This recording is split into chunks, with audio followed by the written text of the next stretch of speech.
Grand గాలా ఈ ఫిబ్రవరి 23న ఉదయం 10 గంటల నుండి మాదాపూర్ ఎన్ కన్వెన్షన్ లో. Tickets available on book my show Paytm. ఈరోజు మీకు ఒక ప్రత్యేకమైన అతిథిని నేను మీకు పరిచయం చేయనున్నాను. మొట్టమొదటి యాంకర్. అక్కడ కూర్చునే సీట్లో గెస్ట్కి వెయిటేజ్ నిజంగానే ఉంటుందంటారా? ఇవాళ మీకు ఇంటర్వ్యూ ఇవ్వటానికి ముఖ్య కారణం విజయ్ దుర్గ పెద్ద గొప్ప యాంకరు అని కాదు. మీకు ఏమనిపిస్తుందమ్మా ఈ జనరేషన్ యాంకర్స్ని చూసినప్పుడు? మాట్లాడుకుంటే ఉంటే బాగుంటుంది అనిపిస్తుంది.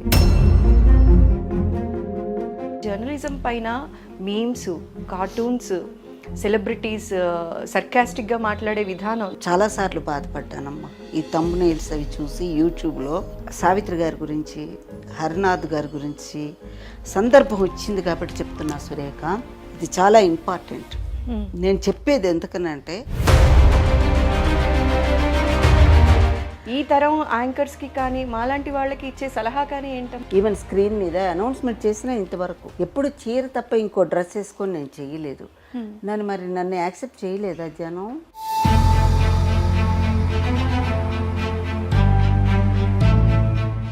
అలాంటి దూరదర్శన్ని వదిలిపెట్టడం మీకు ఎలా అనిపించిందమ్మా? అమ్మాయి ప్రేమ ఎంత అనుభవించానమో ఈ దూరదర్శన్లో కూడా అంతే ప్రేమ అనుభవించాను. దూరదర్శన్లో ఉన్నందుకు నేను చాలా గర్వపడతాను. వాళ్ళు ఇలా వేసుకొని చెప్పమన్నారు కొన్నాళ్ళు.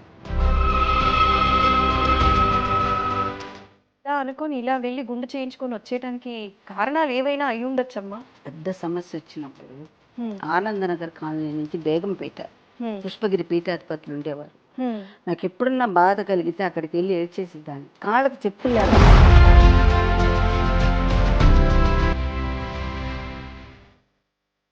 ఒక మాట అన్నారు, కళ్ళు తడవకుండా జీవితాన్ని దాటలేమమ్మా అని అన్నారు. కాళ్ళు తడవకుండా సముద్రాన్ని సముద్రాన్ని కళ్ళు తడవకుండా జీవితాన్ని దాటలేము. నమస్కారం, ఐ డ్రీమ్ ప్రేక్షకులకు స్వాగతం. ఈరోజు మీకు ఒక ప్రత్యేకమైన అతిథిని నేను మీకు పరిచయం చేయనున్నాను. తెలుగు వాళ్ళకి పరిచయం అవసరం లేని వ్యక్తి ఆవిడ మాటలతోటే నిద్ర మేల్కున్న తెలుగు వాళ్ళు ఎందరో. దేశం నలుమూలలా ఏం జరుగుతుందో తెలుసుకోవాలి అని చెప్పి టీవీలో ఆవిడ ఎప్పుడొస్తుందా అని ఎదురు చూసిన వాళ్ళు తెలుగు వాళ్ళు ఇంకెందరో. తెలుగు భాషా ప్రియులందరికీ వారు మాట్లాడే మాటలు అమృతంలా వినిపిస్తూ ఉంటుంది, అలా స్వీకరిస్తారు. ఆవిడ చీర కట్టుకి, ఆవిడ స్టైల్కి ఆడవాళ్లలో ఎంత ఫ్యాన్ బేస్ ఉందో ఇక నేను సపరేట్గా చెప్పాల్సిన అవసరం లేదు. వారే మన విజయ్ దుర్గ గారు. వారితో మాట్లాడి మరిన్ని విషయాలు నేను తెలుసుకొని మీకు తెలియచేస్తాను. నమస్కారం అండి. నమస్కారం అమ్మా. అమ్మ, చాలా సంతోషంగా ఉంది ఇవాళ నేను మిమ్మల్ని కలవటం. మొట్టమొదటి యాంకర్ మీరు. అవునమ్మా. ఏదైనా సరే అనర్గళంగా చేసేయగలరు. మాలాంటి వాళ్ళందరికీ కూడా మీరు ఆదర్శం అమ్మ. థ్యాంక్ యూ అమ్మ. అయితే ఫస్ట్ నేను తెలుసుకోవాలనుకుంటున్నది ఏంటి అంటే, అప్పుడు ఎలా ఉన్నారు, ఇప్పుడు అలానే ఉన్నారు, టీవీలో ఎలా ఉన్నారో ఎదురుగా కూడా అంతే అందంగా ముద్దుగా ఉన్నారు. అయితే అమ్మ, ఈ ఆడవాళ్ళని వయసు అడగకూడదు, మగవాళ్ళని సంపాదన అడగకూడదు, కానీ నాకెందుకో మిమ్మల్ని చూసిన తర్వాత మీ వయసు తెలుసుకోవాలి అనిపిస్తోందమ్మా. మీ ప్రశ్నలోనే సమాధానం ఉంది కదా. ఇప్పటికీ కూడా మీరు ఆన్ స్క్రీన్ కనిపిస్తే ఇలా అప్పచెప్పుకొని చూస్తూ ఉంటాం అన్నమాట, కళ్ళు అప్పచెప్పి. అప్పుడప్పుడే ఇప్పుడిప్పుడే. బహుశా నేను మాట్లాడిన కన్వర్జేషన్ మీకు నచ్చితే లాస్ట్లో రివీల్ చేయండి అమ్మా. అమ్మ, అయితే మీరు మహామహులు, ప్రతి రంగంలో కూడా ప్రాముఖ్యత పొందిన వాళ్ళు, ఇన్స్పిరేషనల్ పర్సనాలిటీస్. ఇటు పొలిటీషియన్స్ కావచ్చు, కళారంగానికి చెందిన వాళ్ళు కావచ్చు, క్రీడాకారులు కావచ్చు, ఎందరినో ఇంటర్వ్యూస్ చేశారమ్మా. వాళ్ళ అంతరంగం బయట పెట్టాలి అంటే విజయ్ దుర్గ గారే ఎదురుగా ఉండాలి అన్న సెలబ్రిటీస్ కూడా ఉన్నారు.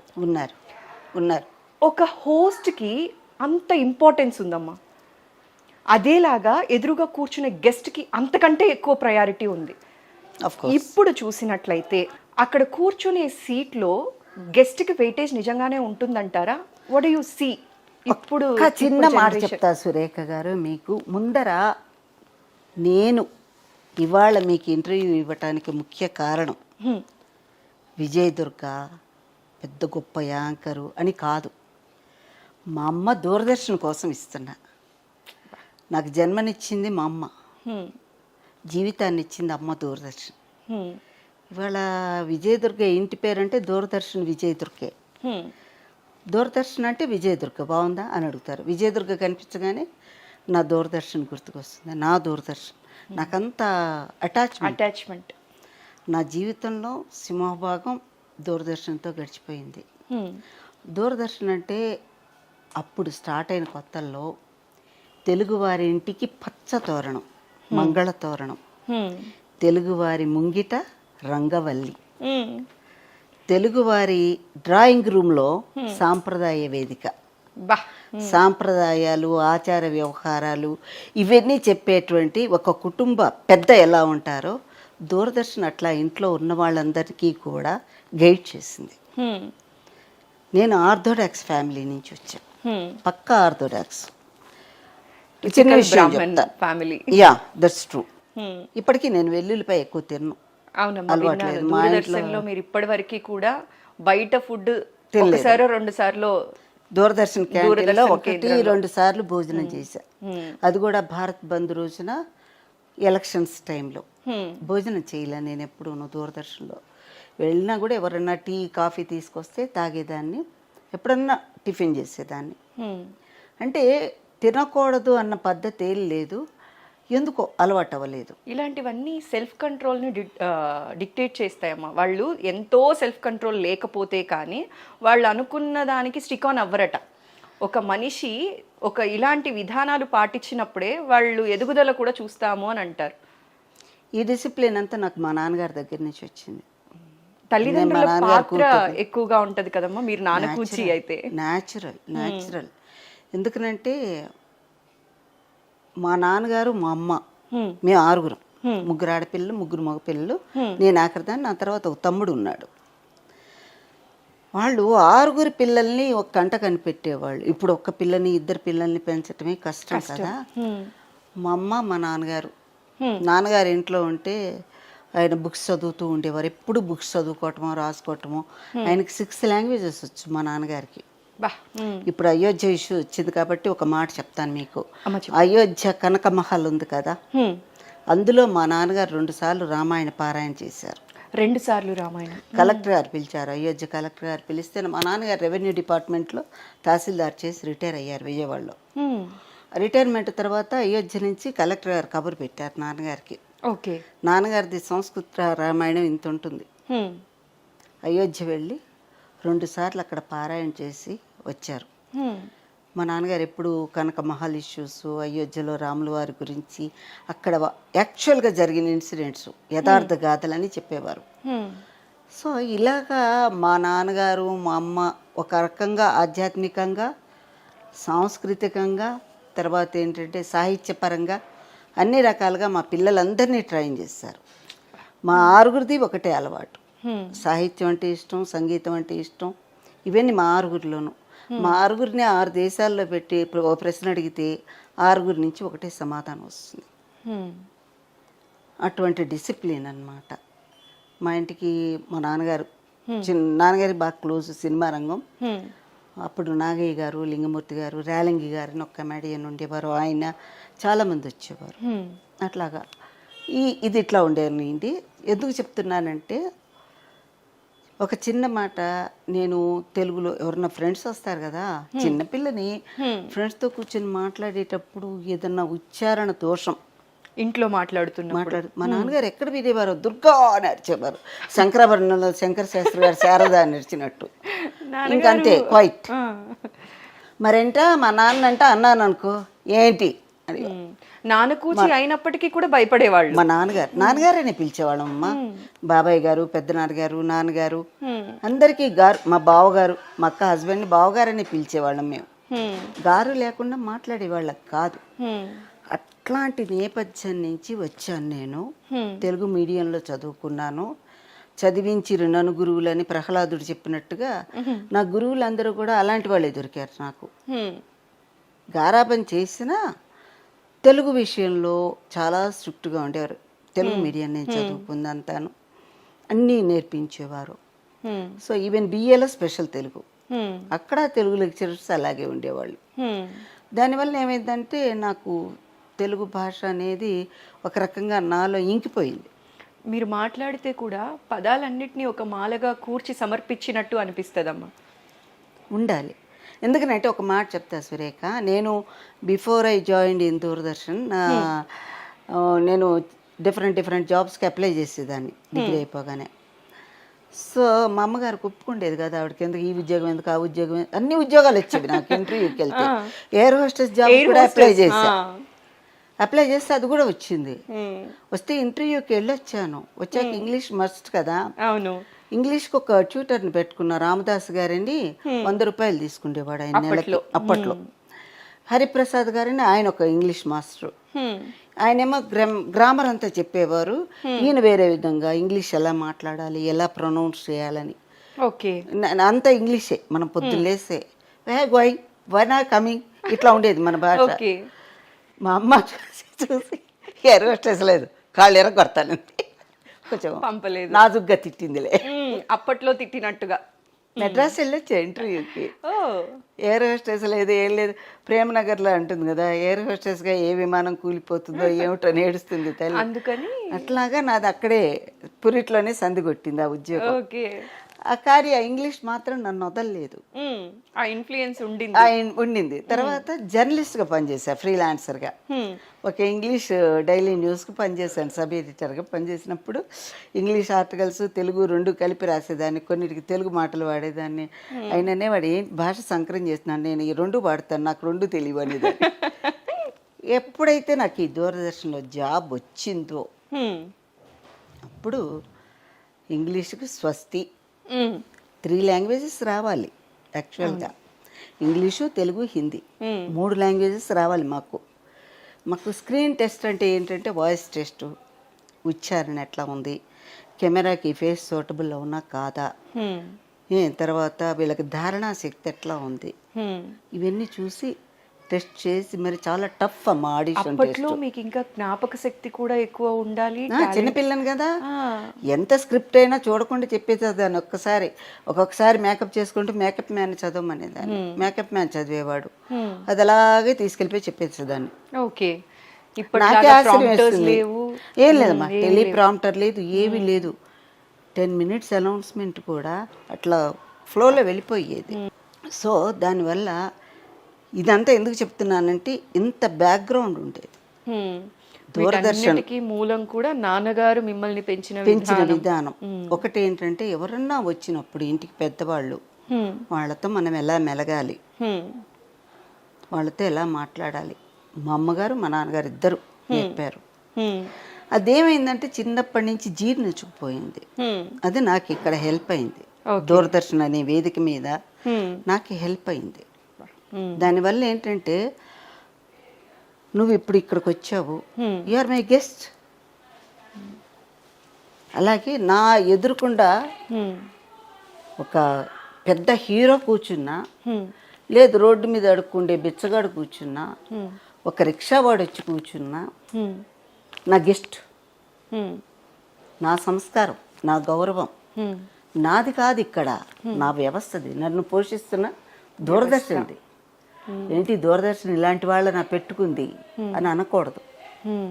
I'm a bridge between the audience and Doordarshan. వారధి లాంటి వాళ్ళం.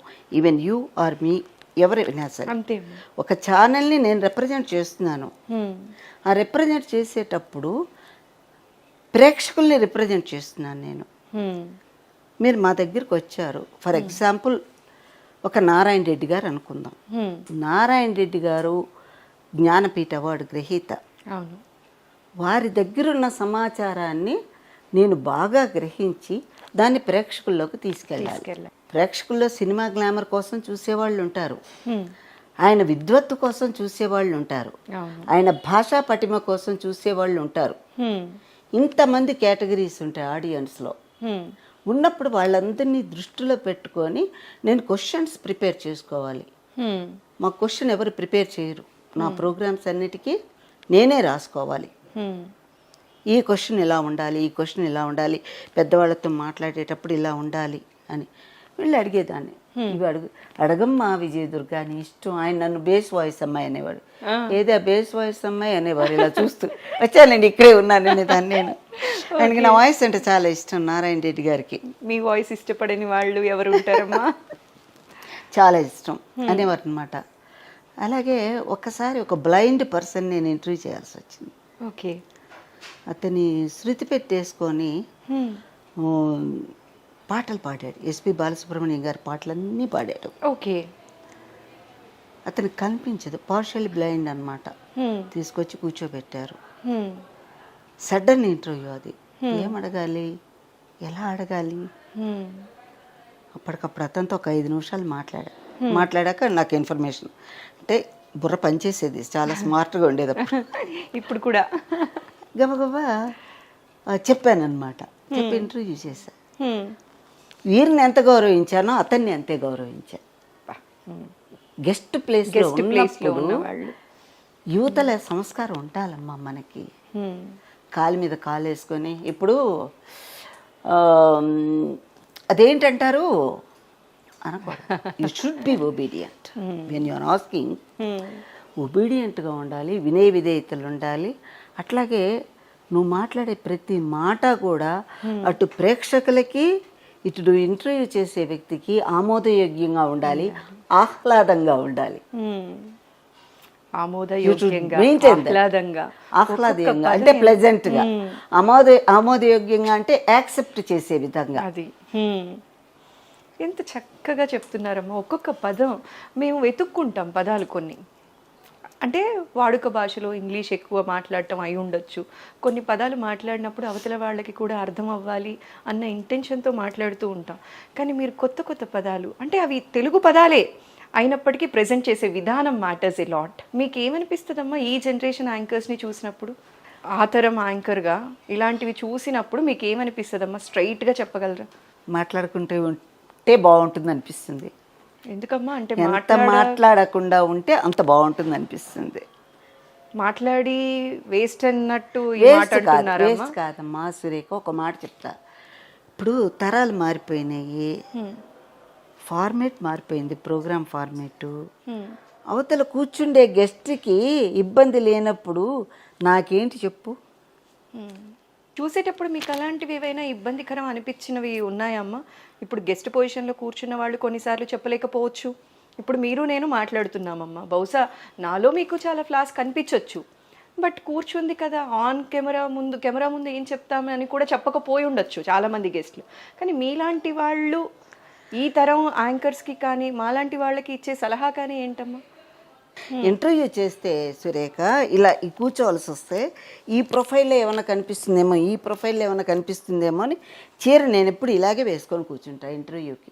అవును. For your kind information. ఇక్కడి నుంచి ఇక్కడ తప్ప విజయదుర్గని ఎక్కడ చూడలేరు మీరు. మొహం మాత్రమే కనిపిస్తుంది నాది. ఈవెన్ స్క్రీన్ మీద అనౌన్స్మెంట్ చేసినా ఇంతవరకు ఎప్పుడు చీర తప్ప ఇంకో డ్రెస్ వేసుకొని నేను చెయ్యలేదు. నన్ను యాక్సెప్ట్ చేయలేదా జనం? సినిమా స్టార్కి ఎంత క్రేజ్ ఉందో, సినిమా స్టార్స్కి ఏ రకంగా వాళ్ళని ఇష్టపడ్డారో, మిమ్మల్ని అంతకంటే ఎక్కువ వాళ్ళ గుండెల్లో పెట్టుకున్నారమ్మా. మీరు ఇచ్చిన ఇంటర్వ్యూస్ కింద కమెంట్స్ చదివితే అర్థమైపోతుంది వాళ్ళు మిమ్మల్ని ఎంతగా అభిమానిస్తున్నారో అని. ఒక్కటమ్మా సురేఖ, అంటే మీరేమనుకోవద్దు. ముందర నేను ఎప్పుడు నా ఫ్యామిలీ గురించి ఆలోచిస్తాను. When I come on the screen, మా అమ్మ, నాన్నగారు, నా అన్నదమ్ములు, నా చెల్లెళ్ళు, నా బంధువులు 10 మంది కూర్చొని టీవీ చూస్తున్నారు. సపోజ్ ఎవరో చేయకూడని కామెంట్ నా గురించి చేశారనుకో, వాళ్ళు ఎలా ఫీల్ అవుతారు? తలగొట్టేసినట్టు ఉండదు నా వాళ్ళకి. ఖచ్చితంగా మన అమ్మాయి బయటికి వెళ్ళింది, మన గౌరవాన్ని ఎక్కువ చేస్తుంది తప్పితే దిగజార్చదు అనే కాన్ఫిడెన్స్తో కదా నా తల్లిదండ్రి అప్పుడు పంపించారు. మరి అప్పుడు ఇంకా ఏ ఛానల్ లేదు, మొట్టమొదటి ఛానలే దూరదర్శనం. అప్పుడు మేకప్ వేసుకుండే ఉద్యోగం నాది. చాలామంది కనుబొమ్మలు ఎగరేసిన వాళ్ళు ఉన్నారు, చాలామంది రకరకాలుగా మాట్లాడిన వాళ్ళు ఉన్నారు. ఇప్పుడంటే మామూలు కామన్ పీపుల్ కూడా బ్యూటీ పార్లర్స్కి వెళ్ళి మేకప్ చేసుకొని 80 ఏళ్ళ వాళ్ళు 90 ఏళ్ళ వాళ్ళు కూడా తయారయ్యి ఫుల్ ఫ్రాక్స్ వేసుకొని అన్ని చోట్లకు వస్తున్నారు. అప్పట్లో లేదు కదమ్మా. పాపం చేసిన వాళ్ళని చూసినట్టు అసలు ఏంటో విచిత్రంగా, పాపం కాదు కానీ విచిత్రంగా చూసేవాళ్ళు. అప్పుడుండే గ్లామర్ అప్పుడుంది, అప్పుడుండే ఫాలోయింగ్ నాకు అప్పుడుంది. 5 o'clock ట్రాన్స్మిషన్ అనుకోండి, 4:30కి వెళ్ళిపోవాలి స్టూడియోలోకి. దాని ముందర 3 o'clock డైరెక్టర్తో మీటింగ్ ఉండేది.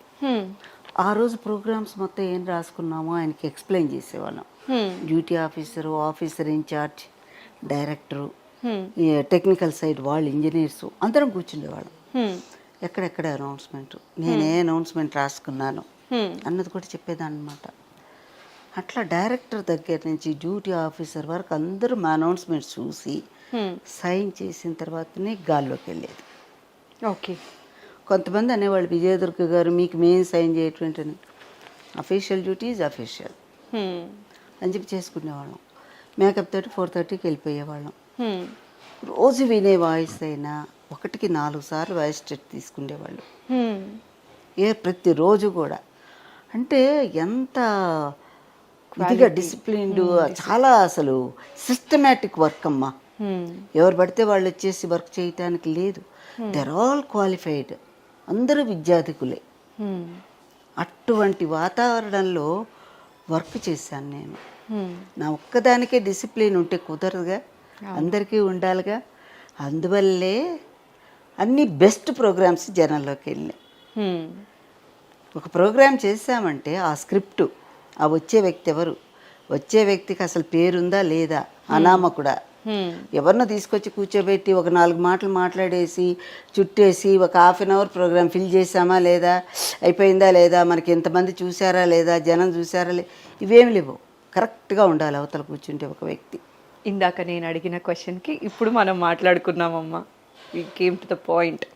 నిజమే, దిస్ ఇస్ వాట్ హ్యాపెనింగ్. ఒక క్వాలిఫైడ్ పర్సన్ కాకపోతే అక్కడ కూర్చోడానికి లేదు. ఏదో ఒక మంచి క్వాలిటీ. నన్ను ఒకళ్ళు అడిగారు, ఏం విజయదుర్గ అందరినీ నువ్వు ఇంటర్వ్యూ చేస్తున్నావు, నీకు ఇది అలవాటు అయిపోయింది, ఓ రిక్షావాడిని ఇంటర్వ్యూ చేయాలి, ఎలా చేస్తావని. రిక్షావాడిని కూడా ఇంటర్వ్యూ చేస్తాను, ఎందుకు చేయను, శుభ్రంగా చేస్తాను. ఒక రిక్షా ఆయన వచ్చాడు, ఆయన పేరు ఏదో సుబ్బయ్యో వెంకయ్యో అనుకుందాం. నమస్కారం సుబ్బయ్య గారు, బాగున్నారా? బాగున్నానండి. మీరు రోజు పొద్దున ఎన్ని గంటల నుంచి ఎన్ని గంటల వరకు రిక్షా తొక్కుతారు? అమ్మా ఇన్ని గంటల నుంచి ఇన్ని గంటల వరకు. అవును, రిక్షాకి 3 చక్రాలు ఉంటాయి కదా, హైదరాబాద్లో ఎగుడు దిగుళ్ళు ఉంటాయి. హైదరాబాద్ అప్ అండ్ డౌన్ అప్పట్లో ఎగుడు దిగుళ్ళు ఉంటాయి కదా, అటువంటిప్పుడు ఎక్కేటప్పుడు దిగేటప్పుడు మీరేం ప్రాబ్లమ్స్ ఫేస్ చేయరా? ఎందుకు జీవమ్మా, బోల్డ్ అని చేస్తాం. మధ్యలో మీరు అప్ ఎక్కేటప్పుడు చైన్ ఊడిపోయింది అనుకోండి, అప్పుడు ఏం చేస్తారు? అడగాలనుకుంటే టైర్ పోయింది అనుకోండి, అప్పుడు ఏం చేస్తారు? ఒకవేళ బరువు కంటే ఎక్కువ ఉన్నారు అనుకోండి, అప్పుడు ఏం చేస్తారు? అన్ని తన ప్రొఫెషన్ కి రిలేటెడ్ క్వశ్చన్సే. అప్పటికప్పుడు ఫ్రేమ్ చేసుకోవాలి. ఏమండి అని పిలుస్తాం. అప్పుడు కూడా నేను ఏమండి అని పిలుస్తాం. ఒక అతిథికి ఎంత గౌరవం ఇవ్వాలో అదే గౌరవం ఇస్తా. నేను ఇక్కడ హోస్ట్ని, ఘోస్ట్ని కాదు. అర్థమైందా? ఈ మాట ఎందుకు చెప్పాను అర్థమైందా? స్పాంటనిటీ అమ్మా, నేను హోస్ట్ ని గోస్ట్ ని కాదు. అందువల్ల ఏంటంటే చమత్కారం కూడా అట్లా యాడ్ చేసేస్తారు మీరు మాటల్లో. అతిథి మర్యాద అనమాట. సో మన దగ్గరకు వచ్చాడు కాబట్టి ఏదో చుట్టేద్దాంలే, చూస్తారులే అనుకుంటే పద్ధతి మాత్రం ఎప్పుడు మేము పెట్టుకోలేదు. మొట్టమొదట నేను జాయిన్ అయిన రోజున ఏ విధంగా అనౌన్స్మెంట్ చేశానో, లాస్ట్ డే ఇంకా రేపు రిటైర్ అవుతాననగా అమ్మా మీరు ఆ రోజు పిలిచి ఓ ప్రోగ్రామ్ చేయమన్నాను. విజయదుర్గ నువ్వు రేపు రిటైర్ అయిపోతున్నావు, ప్రోగ్రామ్ చెయ్యాను.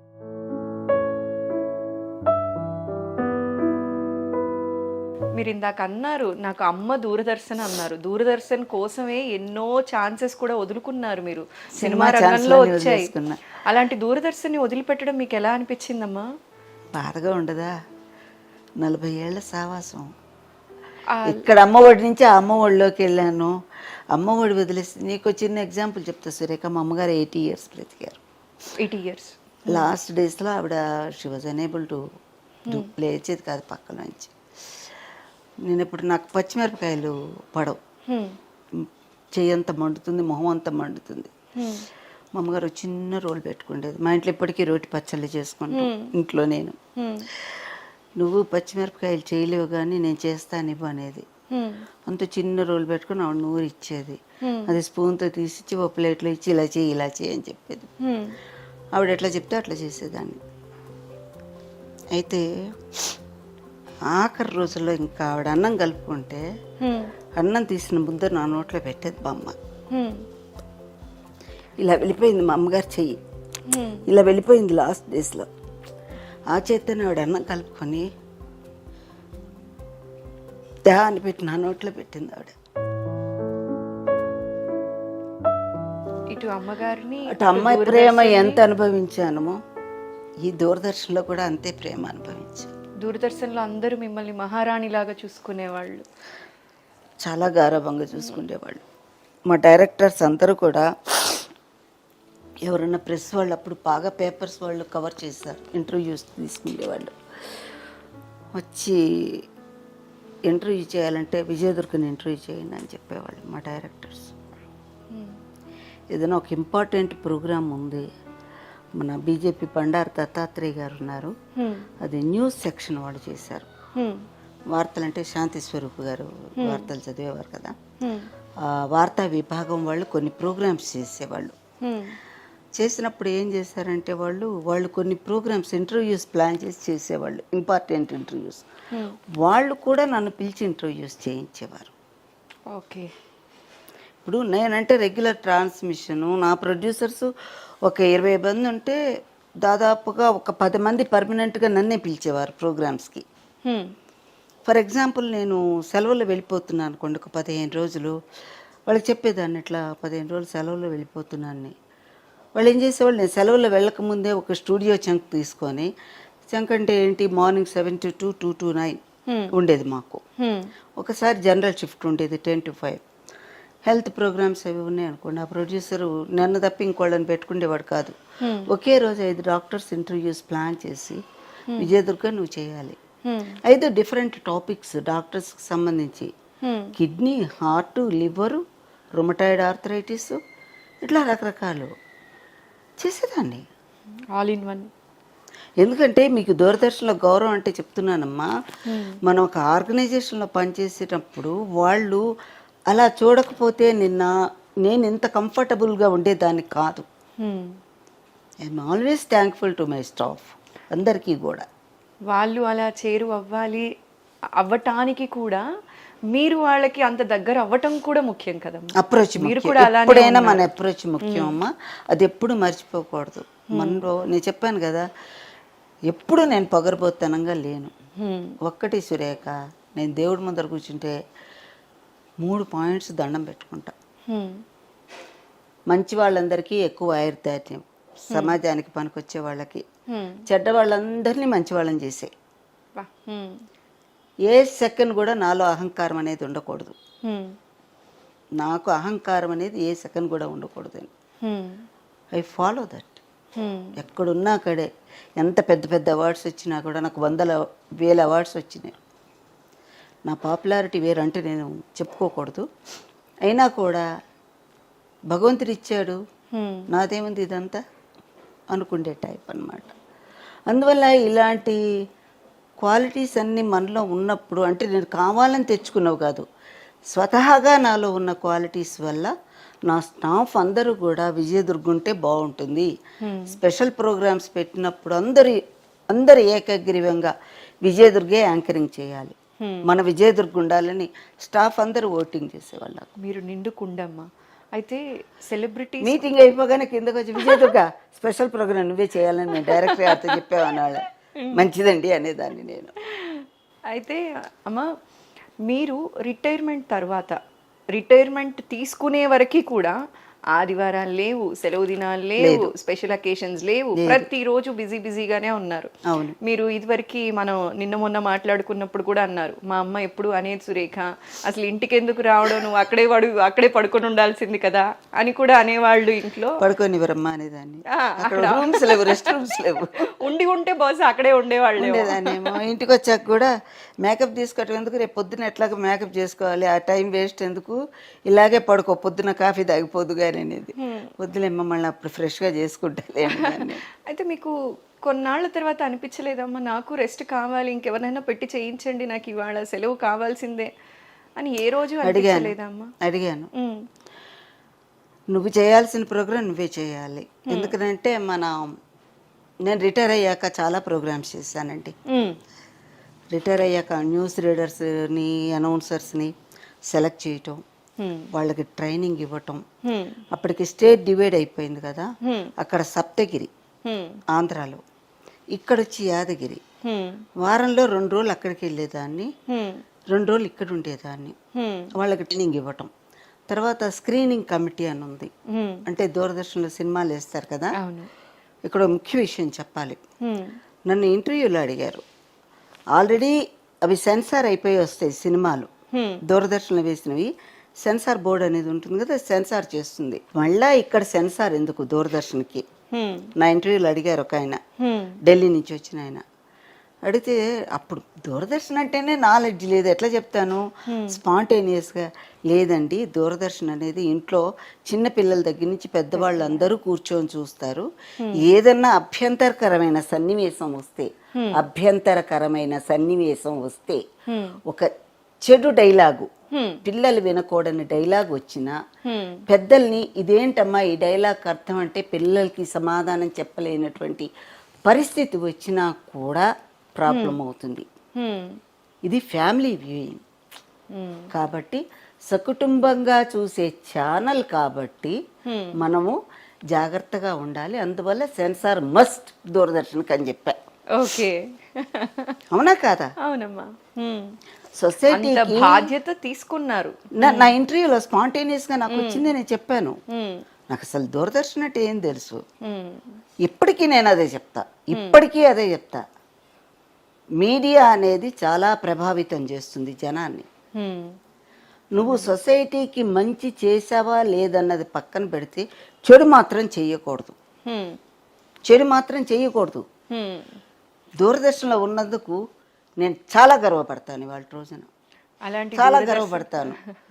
ఎందుకనంటే ఒకనొకప్పుడు సురేఖ గారు మాకు పార్లమెంట్ క్వశ్చన్ అని వచ్చేది ఢిల్లీ నుంచి, మొట్టికాయలు పడేవి మాకు మధ్య. ఇది ఎందుకు అలా చేశారు, అదెందుకు ఇలా చేశారని. అప్పుడు కూర్చొని నేను అనౌన్సర్ని మాత్రమే అయినా కూడా చాలా బాధ్యతలు మోసాను నేను. డైరెక్టర్ గారు నండూరు విఠల్ గారిని ఉండేవారు, దుర్గా పార్లమెంట్ క్వశ్చన్ వచ్చింది నువ్వు రాయి అనేవారు. కూర్చొని 3 నెలల ప్రోగ్రామ్స్ మాకు ముందర డిసైడ్ అయిపోయేవి. కూర్చొని ఫ్యామిలీ ప్లానింగ్ మీద ఎన్ని ప్రోగ్రామ్స్, మొట్టమొదటి ఫ్యామిలీ ప్లానింగ్ ఉండేది.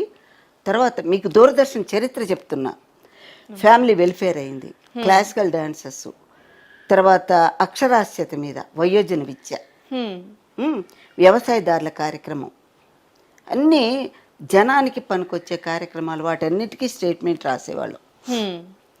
ఇది ఇన్ని గంటలు పలానా సురేఖ గారు అగ్రికల్చర్ మీద 3 గంటలు ప్రోగ్రామ్ చేశారు, పలానా సతీష్ గారు ఇన్ని గంటలు ప్రోగ్రామ్ చేశారు, ఫ్యామిలీ వెల్ఫేర్ క్యాప్షన్స్ ఇన్ని వాడాము, ఒక్కొక్క క్యాప్షన్ 10 సెకండ్స్ చొప్పున వాడాం. ఇంత మైన్యూట్ డీటెయిల్స్ అన్నీ కూడా మేము ఢిల్లీకి పంపించేవాళ్ళం. ఎవరో ఒకళ్ళు అబ్జెక్షన్ లేవదీశారు, అనౌన్సర్స్ ఇట్లా పెట్టుకోకూడదు, పమిటి ఇలా కప్పుకొని చెప్పాలి అని. దానికి కూడా అబ్జెక్షన్ వచ్చిందమ్మా? చెప్పేది మరి అదే కదా. మీకు స్టిల్ పంపిస్తాను చూడండి, ఇది ఉంది కదా పమిట, ఇలా వేసుకొని చెప్పమన్నారు కొన్నాళ్ళు. అలా వేసుకొని చెప్పారమ్మా మీరు? చెప్పాం.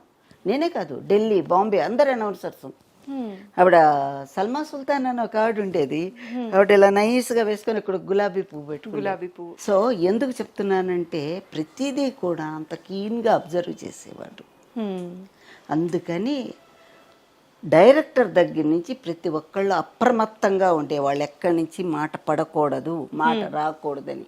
మాట్లాడే మాట కానీ అపీరెన్స్ కానీ ప్రతిదీ వాళ్ళు 100% కేర్ తీసుకోమంటే నేను 200% కేర్ తీసుకునేదాన్ని. అలా ఉండేది. మీరు ఇందాక ఒక ప్రశ్న అడిగారు, ఇప్పుడు యాంకర్స్ డ్రెస్సింగ్ అది ఇది అని. మీరు థంబ్నెయిల్ రాంగ్గా పెట్టనంటే చెప్తా, మీరు ప్రామిస్ చేస్తే చెప్తా. అది కూడా థంబ్నెయిల్ రాంగ్గా ఎప్పుడు పెట్టమమ్మా, అది ఐ డ్రీమ్ తరపున మా బాస్ ఎప్పుడో ప్రామిస్ చేశారు, మళ్ళీ నేను ఇవాళ కెమెరా ముందు నుంచి ప్రామిస్ చేస్తున్నానమ్మా. మీరు ఆ మాట ఇచ్చారు కాబట్టి నేను చెప్తున్నాను. ఇప్పుడు న్యూస్ రీడర్స్ న్యూస్ చదువుతున్నారు లేడీస్. ఒక లేడీ పేరు చెప్పను నేను. మాకేంటంటే న్యూస్ ఒక ½ అన్ అవర్ వెళ్తుంది, 7 to 7:30, 7:30 to 8 మారుతూ ఉంటాయి కదా. ఒకే న్యూస్ రీడర్ ఉండేవారు మొట్టమొదట్లో. ఆ న్యూస్ చదివేటప్పుడు నేనేం చేసేదాన్ని అంటే నా అనౌన్స్మెంట్ చెప్పేసుకొని బయటకు వచ్చేసేదాన్ని. ఆ లైట్ల వేడికి ఉండలేక వచ్చి డ్యూటీ రూమ్లో కూర్చొని న్యూస్ చూస్తుండేదాన్ని. ఆవిడ న్యూస్ చదువుతున్నారు, మా పెద్ద ఆఫీసరు. ఆయన వచ్చి యగాదిగా చూసి న్యూస్, ఏంటయ్యా అన్నీ కనిపించాలా చీరే ఆవిడ కట్టుకుంది, ఇక్కడ స్ట్రాప్ కనిపిస్తుంది, చిన్న స్ట్రాప్. మఫత్లాలు 2x2 అని వచ్చేదమ్మా, చాలా ట్రాన్స్పరెంట్గా ఉండేది. అంటే విడిగా మీకు తెలియదు, ఈ లైట్లు పడతాయి కదా, లైట్లు పడ్డప్పుడు అది కొంచెం ఎక్కువగా కనిపిస్తుంది. లైట్లు పడనంత వరకు బాగానే ఉంటుంది ఆ బ్లౌజు, లైట్లు పడ్డాక చాలా ప్రామినెంట్ కనిపిస్తుంది అనమాట. పైగా ఈ కెమెరా కళ్ళకి అన్నీ దొరికిపోతాం. దొంగ అనేటప్పటికి నాకు ఒక్కసారి కాళ్ళు చేతులు వణికిపోయినాయి. ఆవిడ నన్నారు, రేపు నన్నరా అని. మన్నాడు ఏం చేశాను తెలుసా, ఓల్డ్ సిటీలో ఒక షాప్ ఉంది నాకు తెలిసిన షాప్, వాళ్ళ దగ్గర అన్ని ప్యాంట్ పీసెస్ మిగిలిపోతాయి, మీటరు 2 మీటర్లు ప్యాంట్ పీసెస్. వెళ్ళి ఉన్న షేడ్స్ అన్ని తెచ్చుకొని జాకెట్లు కుట్టించుకున్నా. యూ డోంట్ బిలీవ్, ప్రతి ఆడపిల్ల కూడానమ్మా, నేను ఒక మాట చెప్తాను, నన్ను తిట్టుకున్నా సరే ఏమనుకున్నా సరే, who ever comes on the screen ముందర మన అమ్మా నాన్న గురించి, మన తోబుట్టువుల గురించి ఆలోచించాలి. నిజమమ్మా, అది నేను అనేది. చాలా మంచి మెసేజ్ ఇచ్చారమ్మా. మన అమ్మా నాన్న గురించి, ఎందుకనంటే కాళ్ళు తడవకుండా సముద్రాన్ని దాటచ్చు కానీ కళ్ళు తడవకుండా జీవితాన్ని దాటలేమని ఉంది. ప్రతి ఆడపిల్ల జీవితంలో ఉంటాయి, కానీ మరికొన్ని రాళ్ళు మరికొంత బురద బయట వాళ్ళతో చల్లించుకోకుండా మనం జాగ్రత్త పడితే మంచిదేమో ఆడపిల్లలో అనిపిస్తుంది ఒక్కొక్కసారి నాకు. అమ్మలాగా అందరు ఆడపిల్లలకి మీరు మెసేజ్ ఇచ్చినప్పుడు ధైర్యంగా ఇవ్వచ్చమ్మా, మాకు కూడా ఇలాంటి సలహాలే కావాలి చెప్తే వినేవాళ్ళు ఉన్నారమ్మా. ఇప్పుడు చీర కట్టుకుంటే వద్దని ఎవరంటారు? డ్రెస్ వేసుకోవచ్చు, చీర కట్టుకోవచ్చు, ఏదైనా వేసుకోవచ్చు, కానీ అది వాళ్ళ ఇష్టం, వాళ్ళ వ్యక్తిత్వాలు, వాళ్ళకి ఇంట్లో ఎంకరేజ్ చేయబట్టే వేసుకుంటున్నారని అనుకోవాలి మనం. మీడియాలో మరి ఛానల్స్ కూడా వాళ్ళు అలాంటి డ్రెస్ వేసుకోవాలని ఏమన్నా అంటున్నారేమో, వాటి గురించి నేను విమర్శించను, కామెంట్ చెయ్యను. కానీ అంటే మనం కాయిన్కి ఒకవైపు మాత్రమే మనం మాట్లాడి అంటున్నాం, కానీ అమ్మ ఆడియన్స్ వైపు కూడా అలాగే ఉంది. చీర కట్టుకున్న అమ్మాయికి వచ్చే ఆదరణ ఒక రకం అయితే, స్కిన్ షో చేసే యాంకర్స్కి ఆదరణ ఇంకొకలాగా ఉంటుంది. మీకు చిన్న ఎగ్జాంపుల్ చెప్పనా, సరదాగా చెప్తున్నా, దీనికి కూడా thumbnail రాంగ్ పెట్టకూడదు. పెట్టనమ్మా, ఆల్రెడీ వి ప్రామిస్డ్ అమ్మా, ఆల్రెడీ ఇది ఎప్పుడో ప్రామిస్ చేసింది ఐ డ్రీమ్. మళ్ళీ ఈ రోజు నేను మీకు 2 సార్లు కాదు 3 సార్లు కాదు ఎన్ని సార్లైనా చెప్తామమ్మా, thumbnail విషయంలో ఐ డ్రీమ్ ఎప్పుడు పర్టికులర్గా ఉంటుంది, ఈ విషయంలో మాత్రం ఎటువంటి ఇది జరగదమ్మా. శంకరాభరణం రిలీజ్ అయిన కొత్తల్లో 80లో క్వైట్ ఇంట్రెస్టింగ్. అయితే అప్పుడు నన్ను బాలసుబ్రహ్మణ్యం గారిని ఇంటర్వ్యూ చేయమన్నారు. ఆ టైంలో జయచిత్ర, చిల్లర కొట్టి చిట్టిమ్మ హీరోయిన్ జయచిత్ర గారు తెలుసు కదా, ఆవిడని పిలిచి ఆవిడని ఇంటర్వ్యూ చేశారు. బాలసుబ్రహ్మణ్యం గారు అందరు సినిమా వాళ్ళని అప్పుడు ఇంటర్వ్యూ చేశాం. బాలసుబ్రహ్మణ్యం గారిని శంకరాభరణంలో ఎలా పాటలు పాడారు, అవకాశం ఆయనకి.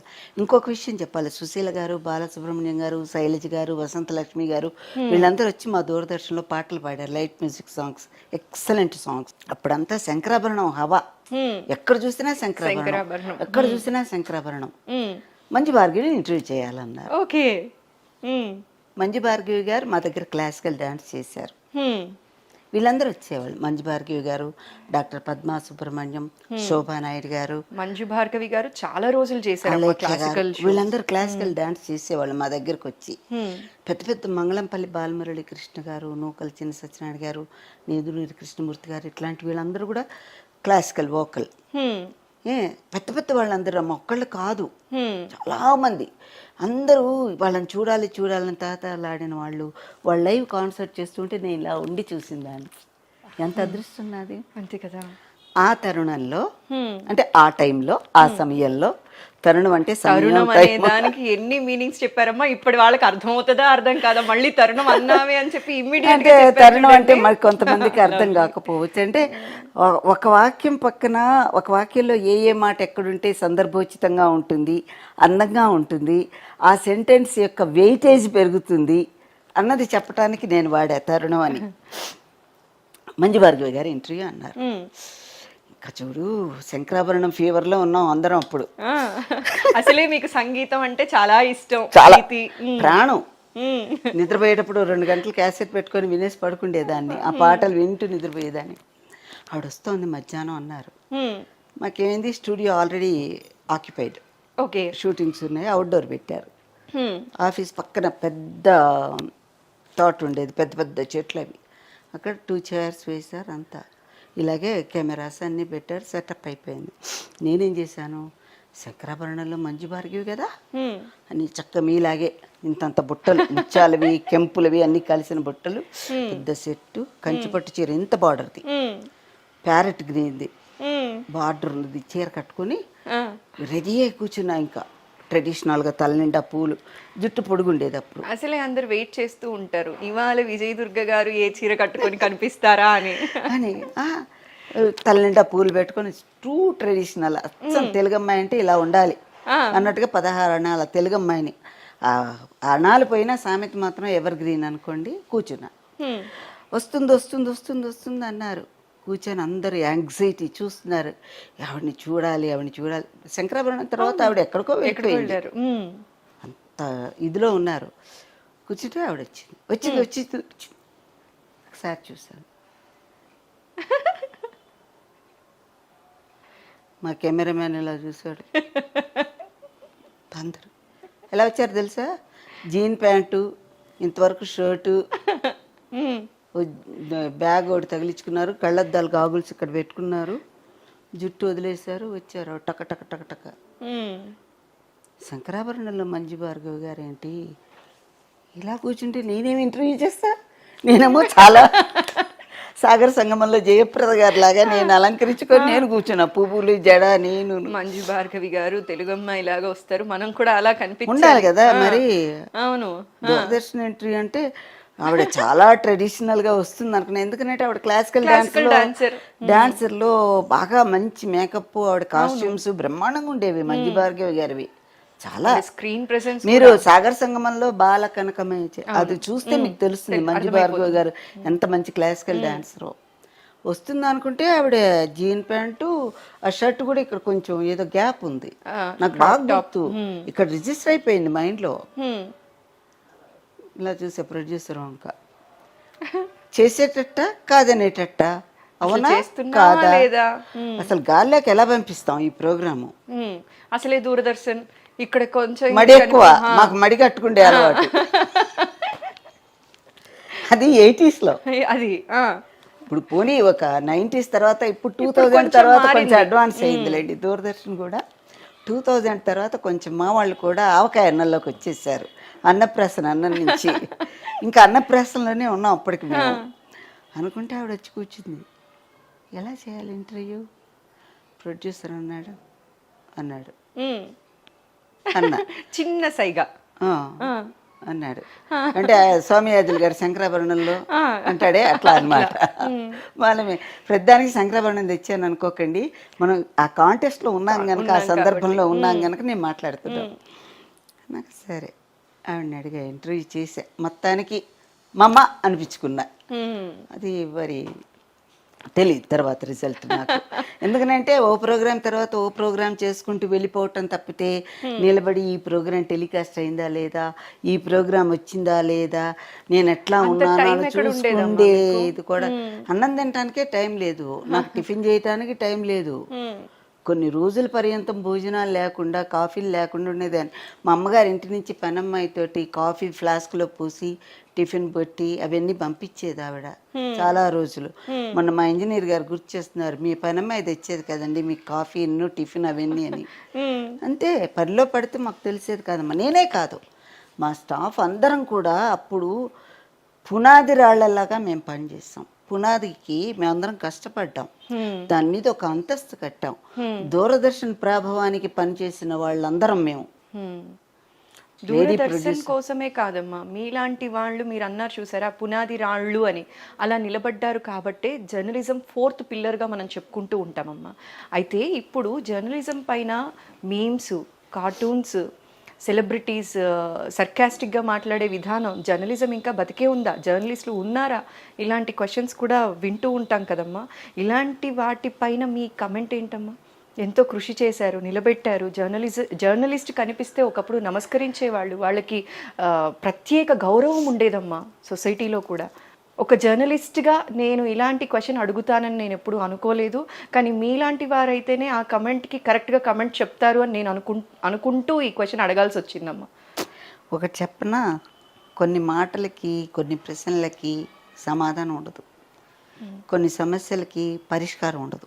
ఇప్పుడు నేనున్నాను, ఒక చిన్న ఎగ్జాంపుల్ చెప్తానండి.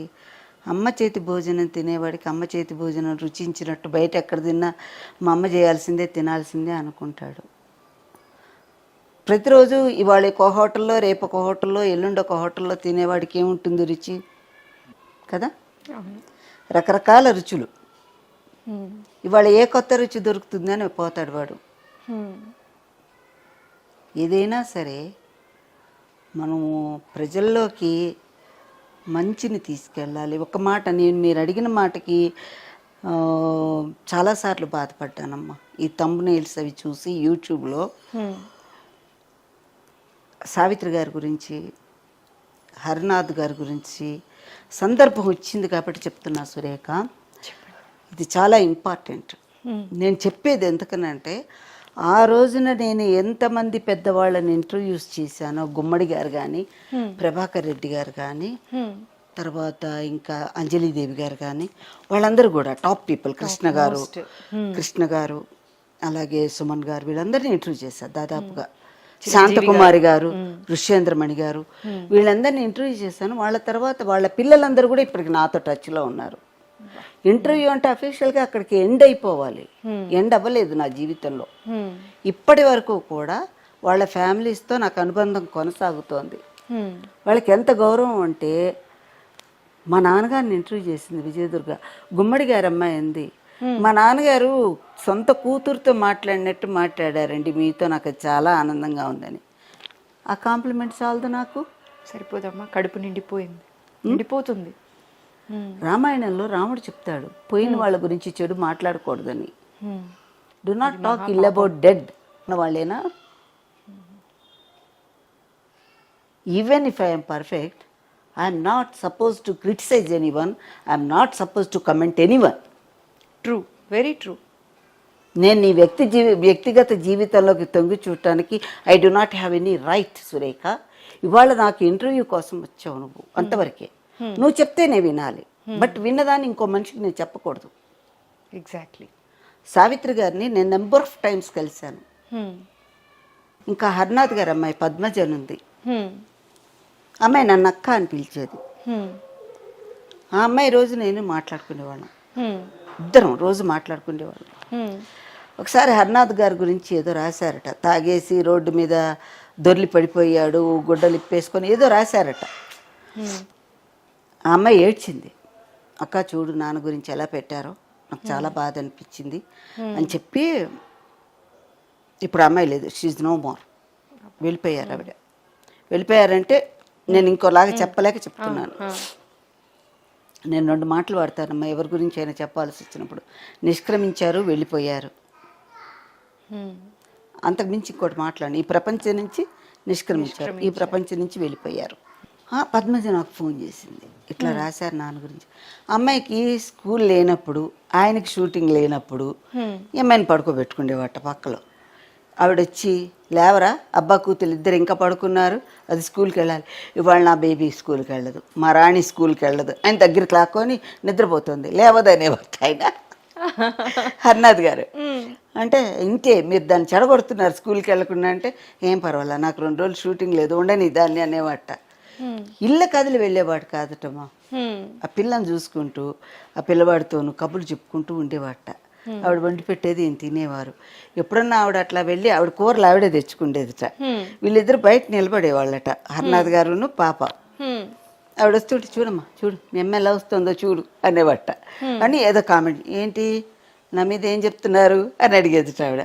ఆ పిల్ల చెప్పే విధానంలో, పద్మజ చెప్పే విధానంలో భలే ముచ్చటగా ఉండేది. సినిమాలో అక్కడ రంగు వేసుకొని ఆయన ఎన్ని వేషాలైనా వేయచ్చు, కానీ ఇంట్లో ఒక ఆవిడకి భర్త, 2 పిల్లలకి తండ్రి. ఇంటికి వెళ్ళాక ఆ గృహస్థ జీవితం ఉంటుంది కదమ్మా. ఆయన గురించి మీరు రాస్తే, మీరు మాట్లాడితే ఆ పిల్లలు ఎంత ఏడుస్తారు, ఎంత క్షోభ అనుభవిస్తారు లేనిపోని రాతలు రాస్తే. అలాగే సావిత్రి గారి గురించి, పోయిన మనుషులు నువ్వు ప్రజెంట్ అక్కడ నుండి చూసావా, నువ్వు స్వయంగా చూసావా, ప్రత్యక్షంగా చూసావా? ఎన్ని బాధలు, ఎంత ఇది ఉంటే ఆ మనిషి అలా అయిపోయి ఉంటుంది. ఒక మంచి మహానటిని కోల్పోయామని బాధపడాలి తప్పితే, అలాంటి మహానటి ఫలానా వాళ్ళు తాగుడు నేర్పారట, ఫలానా వాళ్ళు అదిట, ఫలానా వాళ్ళు టాలే అన్నీ అట ప్రెస్లో వచ్చే కట్టింగ్స్ అన్ని దగ్గర పెట్టుకుండేదినో ఆ లెక్క నేను చెప్పగలను. సావిత్రి గారిది వీనస్ స్టూడియోలో షూటింగ్ జరుగుతుంది. చెప్పానుగా ఈ ఎయిర్ హోస్టెస్ జాబ్ కోసం మద్రాసు వెళ్ళానని. మోదుకూరు జాన్సన్ గారని ఒక రైటర్ ఉండేవారు, ఆయన మా ఫ్యామిలీ ఫ్రెండ్. అప్పటికి ఆయన సెటిల్ అయిపోయారు మెడ్రాస్లో.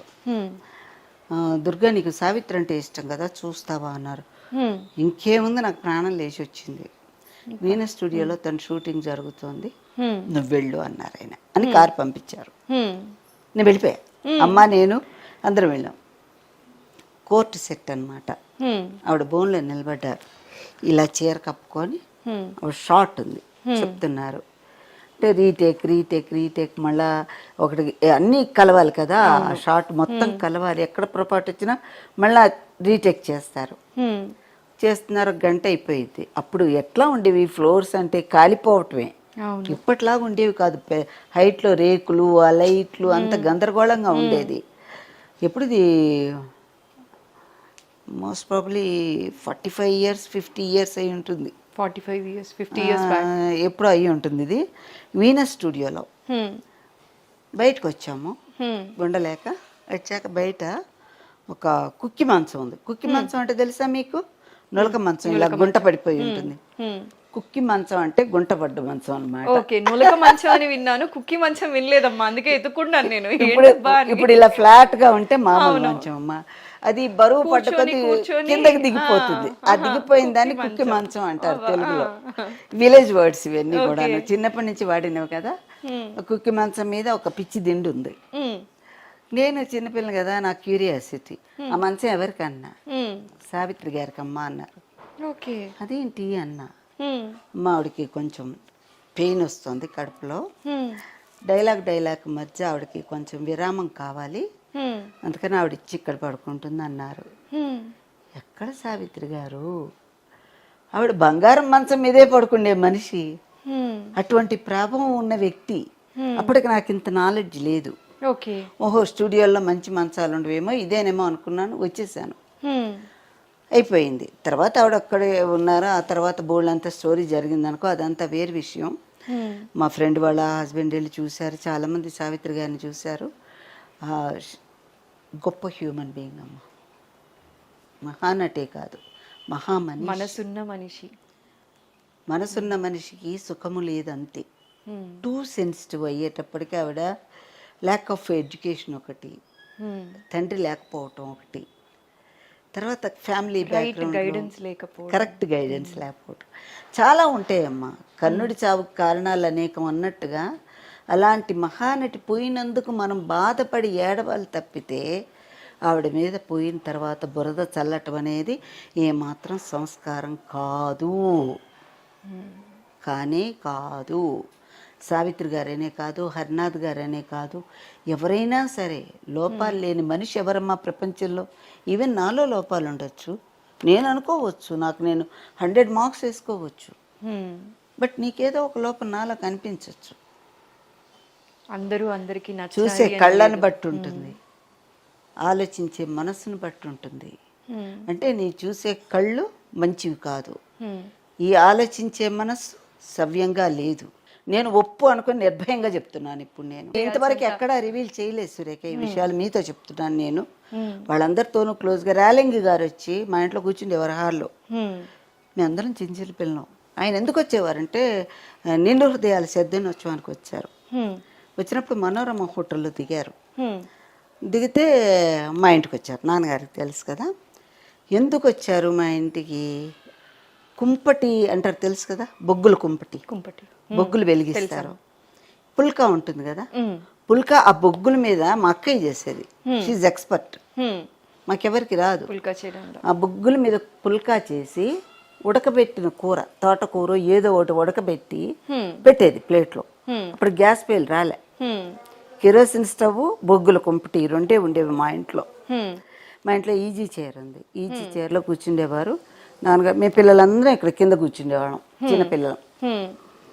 రేలం గారు వచ్చి కూర్చొని మాతో కబుర్లు చెప్తూ ఉండేవారు. మా మనవడు ఇలా అడిగాడు, తాత నాకు పెద్ద కారు కావాలి తాత, పొడుగు కారు కావాలి తాత అన్నాడు. ఇవ్వగలను కదా, అందుకని వాడికి కారు కొని ఇచ్చేసానండి మా నాన్నగారితో.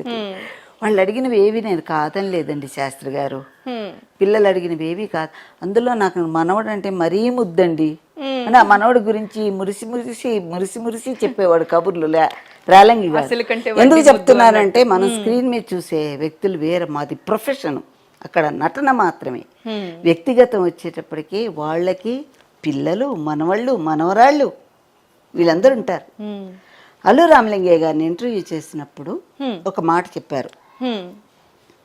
అంటే నేను అప్పటి వాళ్ళందరినీ ఇంటర్వ్యూస్ చేశానమ్మా, చేసినప్పుడు ఒక మాట అన్నారు ఆయన, విజయదుర్గ నన్ను ఏమండి అనే పిలిచారండి, ఏకవచనం లేదు, వీళ్ళందరూ ఏమండి అనే పిలిచేవారు. వాళ్ళ దగ్గర నుంచి నేను చాలా నేర్చుకున్నాను. విజయదుర్గ గారు నన్ను ఒక నేనన్నా, ఏమండి ఎప్పుడైనా మీ ఫిలిం కెరియర్లో కమెడియన్గానే కాకుండా అభ్యంతరకరమైన సన్నివేశం వచ్చి ఇది నేను చెయ్యను, నా కుటుంబం వాళ్ళు చూస్తే బాగుండదు అని నిర్ణయం తీసుకున్న సందర్భాలు ఏమన్నా ఉన్నాయా అని అడిగా. ఇలాగే అడిగేదాన్ని, అంటే కొంచెం డిగ్నిఫైడ్గా ఉండాలి. మరి పెద్దవాళ్ళని పెద్దవాళ్ళలాగా మనం గౌరవించాలి కదమ్మా అన్నప్పుడు ఆయన అన్నారు, ఉందమ్మా ఒక సినిమాలో జ్యోతిలక్ష్మి ఇక్కడ వరకు వేసుకుంటుంట డ్రెస్, ఆ జ్యోతిలక్ష్మి ఇలా చంకలో వేసుకొని దింపాలట, ఆయన డాన్స్ చేయాలట, డైరెక్టర్ చెప్పాట. నేను ఒక్కసారి ఇలా చూసా, జ్యోతిలక్ష్మిని అల్లురామలింగయ్య గారు ఇలా చంకలో వేసుకో ఎత్తుకోవటమా, ఎట్లా ఇది, హౌ ఇట్ ఈస్ పాసిబుల్ అనుకున్నా నేను. అంటే ఆయన చెప్పారట, ఒకటే మాట చెప్పారట, చూడు నేను సినిమాలో వేస్తే నా పిల్లలందరూ నా సినిమా చూస్తారు, చూసిన తర్వాత వాళ్ళకి వాళ్ళ నాన్న పట్ల అసహ్యం కలగకూడదు, మా నాన్న ఇలాంటి వేషం వేశాడని నా పిల్లలు అనుకోకూడదు, నా భార్య ఏంటి మీరు ఇట్లాంటి వేషం వేశారని నన్ను అడగకూడదు, వేషం మానేయమంటే మానేసి వెళ్ళిపోతా, కానీ ఇది మాత్రం నేను చెయ్యనని చెప్పారట. యాక్చువల్గా నా ఇంటర్వ్యూలో ఆయన చెప్పిన ఇన్సిడెంట్ ఇవాళ మీకు చెప్తున్నా. ఎందుకు చెప్తున్నానంటే మనం సినిమా వాళ్ళని ఒకవైపు నుంచే చూస్తున్నాం, వాళ్ళకి వ్యక్తిగత జీవితంలో భార్య, భర్త, పిల్లలు, మనవాళ్ళు, మనవరాళ్ళు, వాళ్ళకి సెంటిమెంట్స్, ఇది నా కుటుంబం అనే ఒక అటాచ్మెంట్, ఇవన్నీ ఉంటాయి. ఇది ప్రొఫెషన్. ఇప్పుడు నేనున్నాను, నా ప్రొఫెషన్, నేను రంగేసుకుంటా, అక్కడ అనౌన్స్మెంట్ చేస్తా, ఇంటికి వెళ్ళిపోతే మా అమ్మ ఒళ్ళో పడుకొని అన్నం తింటా, ఇంటికి వెళ్ళాక మా అమ్మ అన్నం కలిపి పెట్టేది, ఒళ్ళో పడుకునేదాన్ని, అన్నం పెట్టేది, తినేదాన్ని, ఇంటికి వెళ్తే నేల మీద పడుకునేదాన్ని దిండేసుకొని. మా నాన్నగారు వచ్చేవారు, ఏమ్మా అనేవారు, ఫ్రెష్ అయ్యామంటే అయ్యారు నాన్నగారు, నైట్ ఒక గ్లాస్ మిల్క్ తాగి పడుకునేదాన్ని, వస్తావమ్మా అనేవారు, చంకలో దిండి పెట్టుకునేదాన్ని, వెళ్ళిపోయేదాన్ని, మా నాన్నగారు మంచం మీద నేను అరుగు మీద. అక్కడి నుంచి ఇద్దరం కబుర్లు చెప్పుకునేవాళ్ళం, ఈ సాహిత్యం గురించి, సంగీతం గురించి, సినిమాల గురించి, ఇవి మాట్లాడుకునేవాళ్ళం. ఇంటికి వెళ్ళాక ఐఎమ్ నాట్ ఏ సెలబ్రిటీ, మా అమ్మ నాన్నగారి కూతుర్ని, నాన్నదమ్ములకి సిస్టర్ని. ఒరే ఏమే కొట్టుకుంటాం, తిట్టుకుంటాం, వదిలిపో అనుకుంటాం. అదే నా వ్యక్తి వేరు, వ్యక్తిత్వం వేరు, వ్యక్తిగతం వేరు, వ్యవస్థ వేరు. ఇంటికి వెళ్ళాక వ్యక్తిగతం వ్యవస్థ, వ్యక్తి వేరు. వ్యక్తిగా విజయదుర్గ ఎంఏ చదివింది తెలుగు, దూరదర్శన్ అనౌన్సర్, పలానా ఇది పలానా ఇది. వ్యక్తిగతం అమ్మ, వ్యక్తిగతం వచ్చి పలానా కుటుంబంలో పుట్టింది, వాళ్ళ నాన్నగారు పలానా, వాళ్ళ అమ్మ పలానా హౌస్ వైఫ్, ముగ్గురు అన్నయ్యలు, ఒక తమ్ముడు, ఒక చెల్లెలు, ఇట్లా ఏదో ఉంటుంది. వ్యక్తిత్వం వచ్చి ఎవరికన్నా కష్టంలో ఉందంటే ఆదుకుంటుంది, ఎవరన్నా బాధపడితే చూడలేదు, ఎవరన్నా ఆకలి అంటే తన ముందర అన్నాన్ని తీసి పెడుతుంది. ఒకరికి అపకారం చేసే మనిషి కాదు, ఒకరికి ఉపకారం చేసే మనిషి. ఈ మనిషి ఉండటం వల్ల ప్రపంచం బాగుంటుంది, సమాజం బాగుంటుంది. వ్యవస్థకి ఏ విధంగా ఉపయోగపడ్డది విజయదుర్గ? 10 మందికి ఆనందాన్ని ఇచ్చింది, 10 మందికి మంచి మాటలు చెప్పింది, 10 మందికి ఏ దోవలో నడవాలో కట్టుబొట్టులో చూపించింది. తెలుగుదనం ఎలా ఉండాలన్నది విజయదుర్గ 10 మందికి ఆదర్శంగా నిలబడ్డది. ఇది వ్యవస్థకు సంబంధించి విజయదుర్గ క్యారెక్టర్. వ్యవస్థను నేను పాడు చేయలేదే, నా భాషతో నేను బాగానే చేశాను, నా కట్టుబొట్టుతో నేను తెలుగుదనం ఎలా ఉంటుందో చూపించాను. ఇవాళంటే ఇది వచ్చింది అనుకోండి, ఇది తిరుపతి వెళ్ళొచ్చాను, ఇది దీని మూడోసారి. గురించి కూడా చెప్పాలమ్మా. మీరు ఆన్ స్క్రీన్ చేస్తున్న పీరియడ్లోనే మీ రిటైర్మెంట్కి ముందు జడ అనేది చాలా అందాన్ని ఇస్తుంది. పైగా మీరు ఆన్ స్క్రీన్లో మీ ప్రెజెన్స్కి బోల్డ్ అంతమంది ఫ్యాన్స్. అలాంటి టైంలో ఇమ్మీడియట్గా ఇలా అనుకొని ఇలా వెళ్ళి గుండు చేయించుకొని వచ్చేయడానికి కారణాలు ఏవైనా అయి ఉండొచ్చమ్మా, కానీ చాలా డేర్ ఉండాలి అలాంటి డెసిషన్ తీసుకోవడానికి. అసలు ఎలా హ్యాండిల్ చేశారమ్మా? ప్రొడ్యూసర్స్ వీళ్ళు యాక్సెప్ట్ చేశారు? ఒకానొకప్పుడు నేను దూరదర్శన్లో జాయిన్ అయ్యాకే పెద్ద సమస్య వచ్చినప్పుడు ఆనందనగర్ కాలనీ నుంచి బేగంపేట పుష్పగిరి పీఠాధిపతులు ఉండేవారు. నాకు ఎప్పుడున్నా బాధ కలిగితే అక్కడికి వెళ్ళి ఏడ్చేసేదాన్ని. కాళ్ళకి చెప్పులు లేకుండా ఎండాకాలం నడిచి వెళ్ళా. ఇక్కడ అమ్మవారి ముందర కూర్చొని ఏడ్చా. అలాగే లక్ష్మీ గణపతి దేవాలయం ఉంది ఆర్టీసీ క్రాస్ రోడ్స్లో. మనసుకి ఎవరికి నేను నా బాధ ఇది, నాకు పలానా అని ఎవ్వరికి నేను షేర్ చేసుకోలే ఇంతవరకు.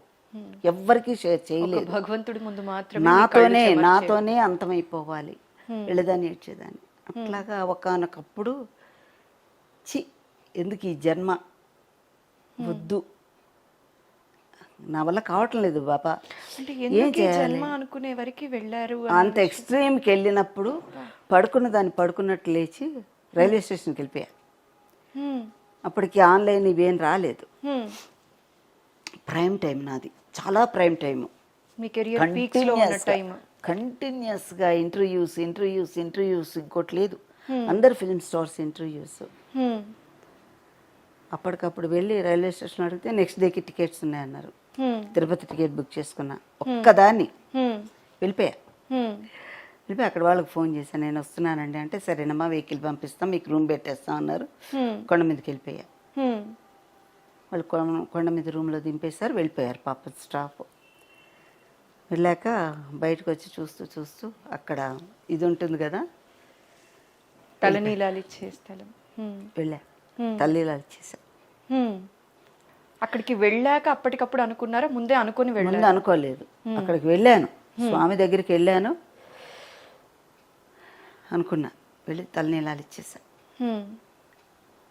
వచ్చేసి స్నానం చేసి దేవుడి దర్శనం చేసుకొని కిందకు వచ్చేసి మళ్ళీ ట్రైన్ ఎక్కి వచ్చేసాను హైదరాబాద్కి. ఎంత కష్టం కాస్త మంచులో కరిగిపోయింది. మిరాకిల్.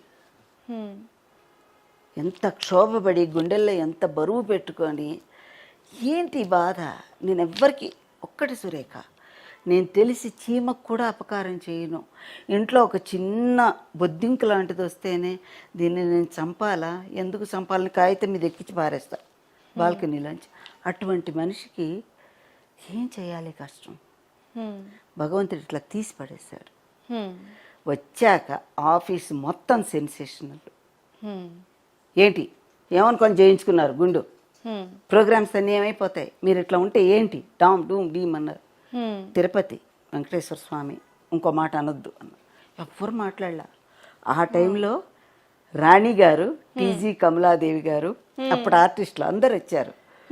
విజయదుర్గ జయిదా ఇంటర్వ్యూ, సరే కృష్ణవేణి గారు, మన దేశం కృష్ణవేణి గారు, రామారావు గారిని పరిచయం చేశారు కదా ఆవిడ, వీళ్ళందరూ ఇంటర్వ్యూస్ వచ్చినాయి. ఆవిడ చెయ్యదా ఇంటర్వ్యూ అంటే, అమ్మా ఇప్పుడిప్పుడే జుట్టు వస్తున్నా, పర్వాలేదు అలాగున్నా బాగున్నావు నువ్వు కూర్చో అన్నారు. కూర్చున్నారమ్మా? చేయలే. అప్పుడు వాళ్ళందరూ అడిగేవాళ్ళు అనమాట, పర్వాలేదు ఆ జుట్టు బాగానే ఉంది కూర్చోమంటే, లేదండి బాగుండదని చెప్పి.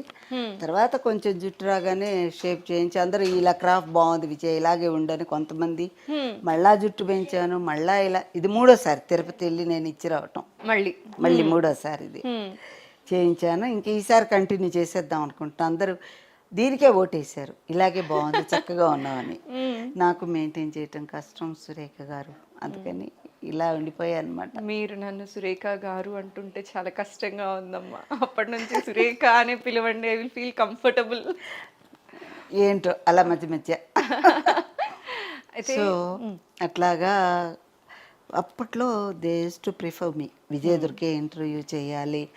ఒకసారి ఏమైంది, కనుమలూరి వెంకట శివయ్య గారని ఈ భారతంలో ధర్మ సూక్ష్మాలు అవి కూడా చేశానమ్మా నేను. భారతం, భాగవతం, రామాయణం వీటన్నిటి గురించి అంటే ఆల్రౌండర్. All in one.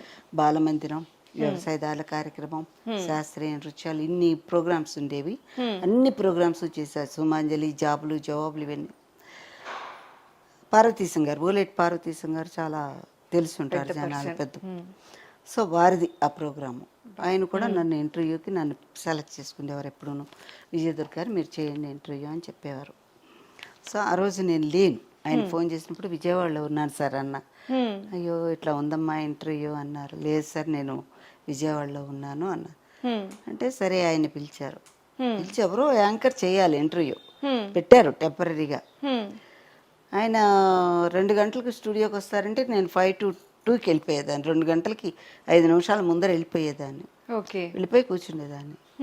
ఈయన 2 గంటలకు వచ్చేసారు, కూర్చున్నారు. 2:30, 3 అయినా అమ్మాయి రాలే. తర్వాత వచ్చి సారీ అండి కొంచెం లేట్ అయింది. అప్పుడు ఆయన చెప్పారట, నేనే చెప్పుకుంటాను, నేనే సమాధానాలు ప్రశ్నలు అన్నీ నేనే మాట్లాడతాను, ఇవ్వరొద్దు. ఓకే.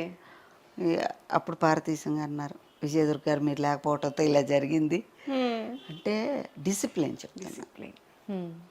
అలాగా ఒక ఆవిడ, ఒక పెద్ద సింగర్, ఆవిడ ఇంటర్వ్యూ చేయాల్సి వచ్చింది. ఇప్పుడు మీరు చూస్తారు కదా, కూర్చుంటే మళ్ళీ టచ్అప్లు గిచ్చప్లు ఏమి ఉండవు. నేను మామూలుగానే ఇలాగే ఉండేదాన్ని. అవుట్డోర్కి వెళ్తే ఒట్టి లిప్స్టిక్ వేసుకునేదాన్ని, ఐబ్రోస్ టచ్అప్. ఏంటి విజయదుర్గ 2 గంటల నుంచి ఇంటర్వ్యూ చేస్తున్నావు, పక్కన ఒక మేకప్ మ్యాన్ లేడు, టచ్అప్ లేదు, ఏం లేదని అడిగింది ఆవిడ. ఎందుకంటే నాకు సబ్జెక్ట్ ఇంపార్టెంటు, నేను అందంగా ఉన్నానా లేదా అన్నది కాదు, మీ దగ్గర నుంచి మీ దగ్గర ఉన్న విషయాన్ని తీసుకొని నేను ప్రేక్షకులకు అందించాలి. నా అందం ఎప్పుడు చూసేది అవసరం లేదన్నా. లేదమ్మా ఇంతకు ముందు ఒక ఇంటర్వ్యూకి ఒక అమ్మాయి పిలిచింది, వెళ్ళాను. అమ్మాయికి ఎంతసేపు ఈ జుట్టిలా అనుకోవటం, టచ్అప్ అని పౌడర్ పూసుకోవటం, ఇదే సరిపోయింది.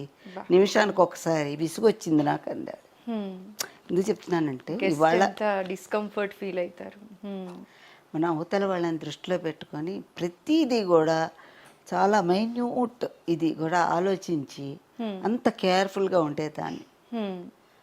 అది ఈ విధంగా పనికొచ్చింది. అయితే విజయదుర్గ గారు, ఇందాక మీరు కొంచెం ఎమోషనల్గా ఉండటం వల్ల నేను ఆ క్వశ్చన్ తీసుకోలేకపోయాను. దూరదర్శన్ నుంచి బయట వచ్చేసిన తర్వాత మీ రిటైర్మెంట్ డే చాలా బాధాకరంగా గుండె బరువెక్కి బయట వచ్చారు, ఆ విషయం తెలిసిందే. అయినప్పటికీ కూడా మీరు దూరదర్శన్తో ఇంకా కనెక్టివ్గానే ఉన్నారు, చాలామందిని ట్రైన్ చేస్తూ ఉన్నారు. ఈ రిటైర్మెంట్ పీరియడ్ని ఎలా హ్యాండిల్ చేస్తున్నారండి? ఒక్క రోజు కూడా సెలవు తీసుకోలేదు. రిటైర్మెంట్ తర్వాత ఇంకా పనులు ఎక్కువైపోయినాయి. ఎక్కువైపోయాయా? చాలా. ఇప్పుడైతే ఇంకా ఒక 2 years నుంచి దూరదర్శన్కి వెళ్ళటం లేదమ్మా, మానేశాను. 2020 వరకు I was with Doordarshan. Even after retirement లవకుశల వేశారు, నాగరాజు గారు లవకుశలుగా వేశారు కదా, వాళ్ళ ఇంటర్వ్యూ, తర్వాత విశ్వనాథ్ గారికి దాదాసాహెబ్ ఫాల్కే అవార్డు వచ్చినప్పుడు కృష్ణవేణి గారి ఇంటర్వ్యూ, ఇవన్నీ మళ్ళీ నాకు డైరెక్టర్స్ అందరూ విజయదుర్గే చేయాలని పిలవటం, నేను చెయ్యటం. అలాగే న్యూస్ రీడర్స్, అనౌన్సర్స్ సెలెక్షను, అవన్నీ కూడా నన్నే చేయమంటే వాళ్ళకి ట్రైనింగ్ ఇవ్వటం. మళ్ళా నేను రిటైర్ అయిన ఫీలింగ్ ఎక్కడ నాకు రాలేదు. ఎందుకనంటే 24 hours ఇంకా అమ్మ సేవలో నేను. ఒక మంచి యాంకర్ని, ఒక మంచి న్యూస్ ప్రెజెంటర్ని తయారు చేసే ప్రాసెస్లో మీరు వాళ్ళకి హెల్ప్ అవుతూ ఉన్నారమ్మా. మీరు ఖచ్చితంగా అలాంటివి చూసుకోవాలి. మంచి మంచి యాంకర్ అయినా సరేనమ్మా, వాళ్ళకి ఉండాలి, మనం మంచి తెలుగు మాట్లాడాలి, మనం ఎవరో ఒకళ్ళు ఉండాలి, క్రియేట్ చేయాలి. చేస్తే అందరూ ఫాలో అయిపోతారు. అవును కదా. ఇప్పుడు మీరు ఉన్నారనుకోండి, మీరు ట్రెడిషనల్గా తయారై కూర్చున్నారనుకోండి, మీకు మంచి మార్క్స్ పడ్డాయి అనుకోండి, రేపొద్దున అందరూ మిమ్మల్ని ఫాలో అయిపోతారు. అయితే విజయదుర్గ గారు, మీరు అన్నారు ఇప్పుడు గత 2 ఏళ్లగా నేను దూరదర్శన్ వైపు వెళ్ళలేదు అన్నారు. రిటైర్మెంట్ తీసుకొని కూడా చాలా రోజులు అయింది. అయితే ఒక్కసారి ఇప్పుడు మనం దూరదర్శన్లో ఉన్నాం, మీరు ఇప్పుడు అనౌన్స్ చేయాల్సి వస్తే మా వాళ్ళు అప్పటి నుంచి వెయిట్ చేస్తూ ఉండుంటారు. ఒక్కసారి కూడా నేను మీతో అది చెప్పించకపోతే ఇక్కడ నేను కూర్చొని వృధా అయిపోయినట్టేనండి. నమస్కారం. హైదరాబాద్ దూరదర్శన్ కేంద్రం 1వ బ్యాండ్ 4వ ఛానల్పై మా సాయంత్రం ప్రసారం ప్రారంభం.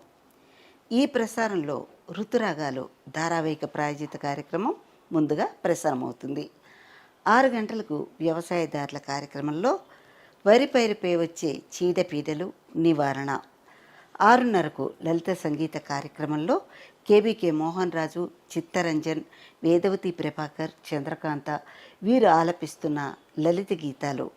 ఇక 7:30 ఎప్పటిలాగే తెలుగులో వార్తలు, 8 గంటలకు చిత్రలహరి, 8:30 సంతూర్ వాదన, 9 గంటలకు జాతీయ కార్యక్రమాలు నుక్కడ్ ధారావాహిక ప్రాయోజితంతో ప్రారంభమవుతాయి. ముందుగా ఋతురాగాలు ధారావాహిక ప్రాయోజిత కార్యక్రమం మీకోసం. మా కోసం ఎంత బాగా చెప్పారమ్మా, బంగారం. ఒక మాట అన్నారు, కళ్ళు తడవకుండా జీవితాన్ని దాటలేమమ్మా అని అన్నారు. కాళ్ళు తడవకుండా సముద్రాన్ని సముద్రాన్ని, కళ్ళు తడవకుండా జీవితాన్ని దాటలేము. 100%. అయితే విజయదుర్గ గారు, ఆడపిల్ల అనగానే తల్లిదండ్రులు కానీ సొసైటీ కానీ ఎక్స్పెక్ట్ చేసేది ఏంటి అంటే ఈ అమ్మాయికి ఒక తోడు ఉండాలి, పెళ్ళి అనేది ఒక అవసరం, అది ఇండివిజువల్గా వాళ్ళకి ఇష్టమా లేదా అనే సంగతి పక్కన పెడితే అది కంపల్సరీ అని చెప్పి అంటూ ఉంటారు. మీ తరంలో అది ఇంకా ఎక్కువే ఉంటుందండి, ఆ ప్రెషర్, సోషల్ ప్రెషర్ ఎక్కువే ఉంటుంది కదా. మీ గురించి, మీరు ఈ డెసిషన్ తీసుకొని సింగిల్గా ఉండడం గురించి ఇప్పటివరకు ఏ ఇంటర్వ్యూలో ఎవరికీ తెలియని విషయం అన్నమాట ఇది. Still you are single. ఈ డెసిషన్ తీసుకోవడానికి రీజన్ అండి, చాలా బోల్డ్, బ్రేవ్ డెసిషన్ అనే చెప్పాలి. ఈ డెసిషన్ చెప్పేస్తుంది మీరు ఎంత బ్రేవ్ అండ్ బోల్డ్ అని. నా నిర్ణయం లేదు, అంత భగవన్ నిర్ణయం. పుట్టినప్పుడే ఇక్కడ రాసి పంపించేశాడు. ఈ ఉద్యోగం నా కోసమే. మరి అన్ని వేల మంది వస్తే నన్ను ఎందుకు సెలెక్ట్ చేశారు? నేను పెద్ద అందగత్తెనా? నాకంటే చదువుకున్న వాళ్ళు వచ్చారు, నాకంటే బ్రహ్మాండంగా మాట్లాడే వాళ్ళు వచ్చారు. భగవంతుడు, మనం గత జన్మ అవగానే ఇలా పట్టుకొని భగవంతుడి ముందట నిలబడితే ఆయన ఒకసారి స్కాన్ చేస్తాడు. మనం ఈ జన్మలో ఏం చేసుకున్నాము, గత జన్మలో ఏం చేసుకున్నాము, దీనికి ఈ జన్మలో ఏమి ఇవ్వాలనేది నిర్ణయం భగవంతుడిదే. అలా ఒక భిక్ష వేస్తాడు. నన్ను దూరదర్శన్లో పుట్టమన్నాడు, పుట్టాను. దూరదర్శన్లో అనౌన్సర్గా బతకమన్నాడు, బతికాను, అయిపోయింది. పెళ్ళి జీవితంలో ఎంతవరకు ఇంపార్టెంట్ అంటే, పెళ్ళి అనేది అవసరమే మనిషికి, కాదని నేను అన్ను, అవసరమే. జగమంత కుటుంబం నాది, ఏకాకి జీవితం నాది, ఇహభవ బంధాలు ఏమీ లేకుండా నన్ను సోలోగా బతకమన్నాడు దేవుడు. ఇది కూడా ఆయన నిర్ణయమే. ఈ నిర్ణయం గురించి, ఈ నిర్ణయం ఎందుకు తీసుకున్నానా అని అయితే మీకు జీవితంలో ఎప్పుడు అనిపించలేదు? పశ్చాత్తాపం లేదు, నాకు పశ్చాత్తాపం లేనే లేదు. విజయదుర్గ గారు, మీకు సంగీతం అంటే ఇష్టం కదా అంటే మీరు అన్నారు ప్రాణం అన్నారు. రాత్రిలో పడుకునేప్పుడు కూడా 2 గంటల సేపు సంగీతం విన్న తర్వాతే పడుకుంటాను అని కూడా చెప్పారు కదా. ఒక్కసారి మీ నుంచి మేము ఒక పాట వినొచ్చా అండి? వింటారా పాట? వినాలి. ధైర్యం ఉందా? ధైర్యం ఉంది, గుండె ధైర్యం ఉంది. తలుపులనే ఏండారా ఈ అమ్మాయి పారిపోకుండా? నేను పాడమంటుంది. సరే పాడతాను. రెడీ? రెడీ. 1 2 3 2 1. ఓకే. అమ్మ మైక్ ఆగిందా? భలే ఉన్నారు పోండి. నేను పాటల దాన్ని ఏంటి, మాటల దాన్ని.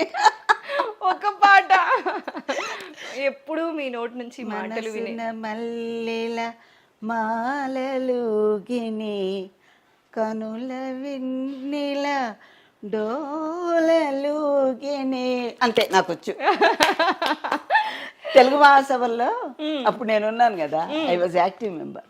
భానుమతి గారు, దేవులపల్లి కృష్ణశాస్త్రి గారు, ఎస్ రాజేశ్వరరావు గారు, అందరూ గొప్ప గొప్ప వాళ్ళు ఉన్నారు. నేను ఆ స్టేజ్ పక్కనే కూర్చున్నదాన్ని. భానుమతి గారు పాడుతుంది అన్నారు. అనేటప్పటికీ ఆవిడ ఇలాగే, మనసున మల్లెల మాలలుగిని కనుల వెన్నెల డోలలుగిని, అంతే వచ్చు నాకు. అంది. మీకు ఇప్పుడు అది గుర్తొచ్చి ఇలా చేశారమ్మా. లవ్లీ. అలాగా ఇంతసేపు మాటలతో బతికానమ్మా, ఇంకా పాటలు వద్దమ్మా, జనాన్ని హింసించటం నాకు ఇష్టం లేదు. ఇప్పుడు మీ ప్రోగ్రాం కింద కామెంట్లు పెడతారు, ఎందుకండి ఆవిడతో పాడిచి మా నాకు మార్క్స్ ఇస్తానన్నట్టున్నారమ్మా. నా ఇంటర్వ్యూ నచ్చితే మార్క్స్ ఇస్తానని చెప్పి స్టార్టింగ్లో చెప్పారు. మరి ఇప్పుడు మార్క్స్ వేయించుకోకుండా మార్క్స్ ఒక 100 వేసుకో. రాక్షసి, అందాల రాక్షసి. Oh is it so? బంగారం అమ్మ. మొట్టమొదటి యాంకర్ అంటే ఇలా ఉండాలి, డ్రెస్సింగ్ ఇలా ఉండాలి, ఇలా మాట్లాడాలి, తెలుగు పదాలని ఇలా కూర్చి మాట్లాడాలి అని చెప్పి మాలాంటి వాళ్ళకి ఆదర్శంగా నిలబడిన మీతో మాట్లాడే అవకాశం ఇవాళ నాకు దొరికింది అంటే కూడా నేను కూడా బ్లెస్డ్గా ఫీల్ అయ్యి నమస్కారం అమ్మ. నిజంగానే తెలుగు వారందరికీ తొలి బుల్లితెర దూరదర్శన్. అందులో తొలి వ్యాఖ్యాత్రిగా మొత్తం తెలుగు ఛానల్స్ అన్నిటికీ కూడా ఫస్ట్ వచ్చింది దూరదర్శన్. అవునమ్మా. అందులో తొలి తెలుగు వ్యాఖ్యాత్రిగా ఇంతకాలం నా ప్రయాణం సాగిందంటే అందరి అభిమానం. ముఖ్యంగా మీ ఐ డ్రీమ్స్ వాళ్ళు అడిగి ఇక్కడ పిలిపించి కూర్చోబెట్టినందుకు మీ అందరికీ థ్యాంక్స్. మీ సిబ్బంది అందరికీ థ్యాంక్స్. కెమెరామెన్ ఇద్దరికి కూడా, అన్వేష్ గారికి, శ్రీకాంత్ గారికి, వినయ్ గారికి, మ్యాన్ బిహైండ్ ద స్క్రీన్ ఆయనకి, ముఖ్యంగా నన్ను ఇంటర్వ్యూ చేసిన సురేఖ గారికి, అందరికీ కూడా చాలా చాలా థ్యాంక్స్ తల్లి.